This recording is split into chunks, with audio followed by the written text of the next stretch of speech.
the government of Germany, who is, of course, a close ally of the United States. Thank you. Go ahead. Thanks, Matt. An Indian citizen, Anmol Bishnoi, was detained in California by the U.S. Immigration Department last week. Media reports suggest that FBI officials and Indian security officials have discussed the possibility of deporting him. Wondering if you have anything to add on this report or, verify this report. No, the only thing I would add to it is that it would be appropriate if anyone is going to comment on such a report, it would be the Department of Homeland Security and the FBI, not the State Department.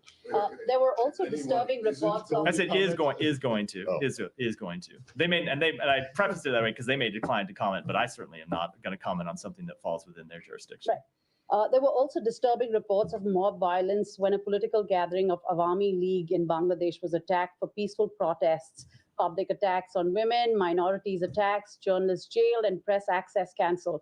Critics of the interim government suggest that the 15th August students' monsoon revolution is taking the country back to the conditions from where it all started. We heard Vedant condemning it here from the podium, but have you had any engagements with the Bangladeshi interim government on this particular issue? I'm not going to speak to private diplomatic engagements from here, but we have made clear to the government of Bangladesh, as we make clear to countries all around the world, that we support the right to peaceful protest, and that in no way should any government engage in violent crackdowns on peaceful protests. And one last one. Yeah. Bangladesh Attorney General pushed for change in the constitution to remove the word secular from the constitution amid growing attacks on religious minorities. Wondering if you have anything to add. I'll take that back and see if we have anything to say about it. Go ahead.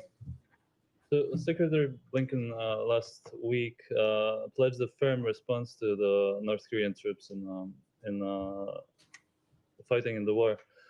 So if there's no change in policy, should we expect any more response to that, and when? You should expect us to deliver on the Secretary's words, and I'll leave it at that. And going back to the Scholz call, did the Germans consult with you before, or did they read out the call afterwards? I'm not going to speak to private diplomatic conversations, but we are always in close contact with our German allies. Yeah, go ahead. Thank you. A quick follow-up on UNRWA. When Israeli parliament actually passed the bill to ban UNRWA, you told me that you oppose this and there could be consequences under the US law. I wonder, is there any update on that? Will this administration take any action against that? We are still in the implementation period for that law, and we have made clear to the government of Israel that how concerned we are about the implementation of that law, and will continue to stay engaged over the course of that implementation period, which is, I believe, 90 days. Thank you. Yeah, Jenny. Can I follow up on something that was in the letter that Secretary Blinken and Austin sent, this civilian harm channel? Has that met yet? I am not aware if it's met yet. I know we were working to set up the meeting. I was traveling last week. I don't actually know whether the meeting has taken place, but we're looking to get it established. And then on the West Bank, there was another round of sanctions today, as you previewed at the top. But where's the thinking on sanctioning Ben-Gvir and Smotrich? So There's I've never a push from congressional Democrats for you guys to do so. I think you know the answer I'm going to give here, which is I'm never going to talk about potential sanctions targets before we take such an action. Just as if you had asked us last week if we were going to sanction any of the organizations that we sanctioned today, I would have said we're not going to speak to potential actions. But we do mean it when we say the government of Israel needs to take further actions to crack down on those responsible for extremist settler violence. And if they don't, we are committed to taking our own actions. Would you support your partners sanctioning these two Israeli ministers, as the Brits have suggested they would be? I'm not going to speak to hypotheticals. These are the type of things that we discuss with them privately, but I think we ought to leave it at that. Yeah, Simon. Different subject. There was a statement about Tom Perriello going to Sudan, or he's already there, I believe. And the Sudanese government put out a statement talking about some of the meetings that have happened that he had discussed with the Sovereign Council there. Several suggestions about I think it's mostly about humanitarian aid and a political process to end the war. Is there anything you can tell us about what those suggestions have been from the special envoy? So just speaking generally, without getting the specifics of his meetings today, he was in Sudan to engage with Sudanese officials, including President Burhan. and other members of Sudanese civil society to make clear our commitment to a civilian government, and when speaking to President Burhan and members of the Sovereign Council, to stress the need to stop the fighting and enable unhindered humanitarian access.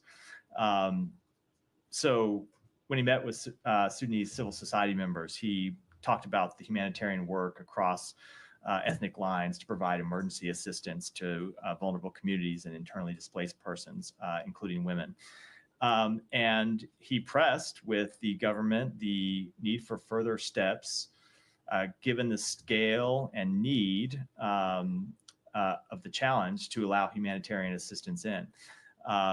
This conflict continues to not get the attention I think it merits from the world, given the scale of the suffering, given the scale of the death, given the humanitarian assistance problem. And so we were there to continue to press the government to do all it can to not hinder the provision of humanitarian assistance. And of course, we ultimately continue to want to get to a ceasefire and an end to the fighting. Did General Burhan agree to some of these things that you're suggesting? I don't have a further readout of the meeting. I haven't talked to Tom since the end of those meetings, which were just today. So I don't have a specific readout to what the general might have said. Is part of that like these relief corridors to get aid into Al-Fasher, Sennar, and parts of Khartoum? Let me take it back and either talk to the special envoy or his team and get you a more complete answer. Back to the Ukraine issue. On the reported permission for Ukraine to use long-range missiles, regardless of who's responsible for escalation, are you able to give us an assessment of whether there will be an escalation going forward, and how did the United States... Of whether what? How, if there's an escalation going forward, and how did... By whom? By... I'm lost in the question, Yes. Can you give us an estimation as to if there will be an escalation, how will the United States cope with the situation? You mean like if there's a further escalation by Russia? No, I wouldn't want to preview how we might respond to a hypothetical situation. And is there any sort of interaction between the secretary and his Russian counterpart at the G20? No. Matthew, good afternoon. Yeah. Vatican Secretary of State Cardinal Pietro Parolin said, quote, on discussing the Ukraine war, quote, "This war risks dragging us into a nuclear confrontation, a descent into the abyss." He just said that. What's the State Department's reaction to that statement by the Cardinal? That we want to see the war end in a way that provides a just and lasting peace for Ukraine. But the way for that to happen is for Vladimir Putin to end his attacks on the people of Ukraine. But the war is now 1,000 days old as of tomorrow. Simply, who's winning and who's losing?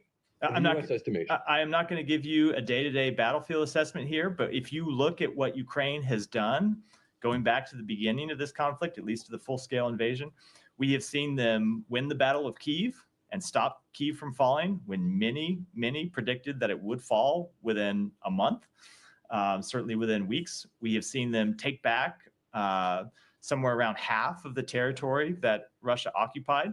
We have seen them in recent weeks occupy territory inside Russia and continue to defend it. So the Ukrainian forces have performed admirably up against, let's remember, a much bigger country with a military that was much larger at the outset of this conflict, with a military that had much more advanced equipment at the outset of this conflict, a gap that we have in many respects bridged through the provision of our assistance. So I'm not going to make any predictions about the future of this conflict, but I'll say if you look back at the way the Ukrainian military has performed over the past 2.5 years, they have performed not just with valor and with dedication, but with real results.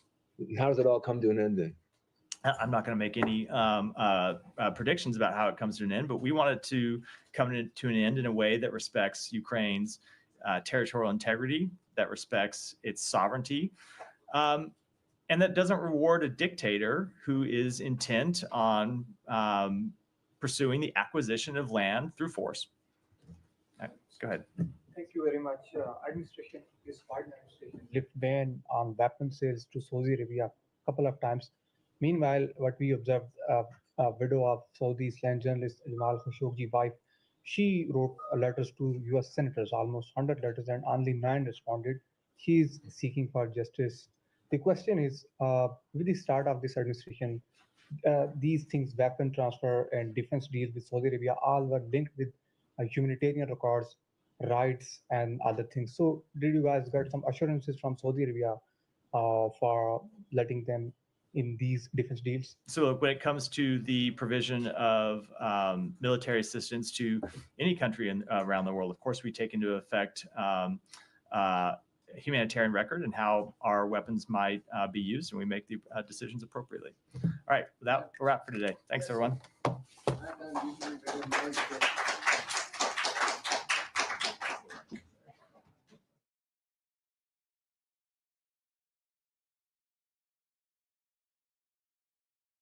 Thank you.